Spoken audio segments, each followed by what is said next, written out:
નમસ્કાર, હું છું પ્રિયા અને તમે જોઈ રહ્યા છો જનતા કી જાણકારી ન્યૂઝ। નજર કરીએ આજના સમાચારો। સોનારિયા ગામે યોજાઈ ગયો મેગા નેત્ર નિદાન કેમ્પ।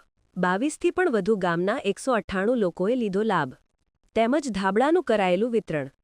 વેરાવળના સોનારિયા ખાતે શ્રીમતી રમાબેન અનિલભાઈ પારેખના સહયોગથી જિલ્લા અંધત્વ નિવારણ સમિતિ ગીર સોમનાથ અને ગુજરાત સમન્વય શેડ્યુલ્ડ કાસ્ટ સંગઠન સોમનાથ અને જન સમાજ સેવા સંઘના સંયુક્ત ઉપક્રમે શિવાનંદ મિશન હોસ્પિટલ વીરનગર દ્વારા વિનામૂલ્ય નેત્રયજ્ઞનું અનોખું આયોજન કરવામાં આવ્યું હતું।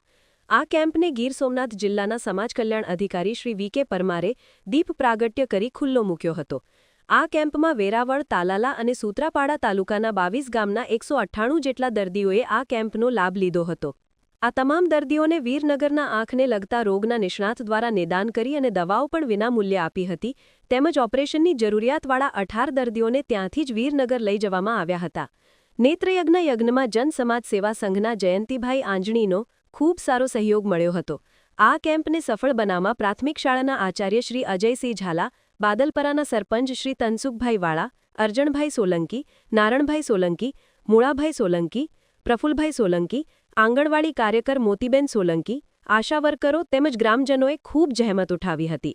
જમણવારની વ્યવસ્થા ડોંગરેજી મહારાજ અન્નક્ષેત્ર ટ્રસ્ટના કાર્યકરો દ્વારા કરવામાં આવી હતી, જ્યારે દરેક ઓપરેશનમાં જનાર દર્દીને ધાબળાનું વિતરણ પણ કરવામાં આવ્યું હતું, એવું ગુજરાત સમન્વય શેડ્યુલ્ડ કાસ્ટ સંગઠન સોમનાથના અધ્યક્ષ અને મુખ્ય આયોજક ભગવાનભાઈ સોલંકીની એક યાદીમાં જણાવ્યું છે।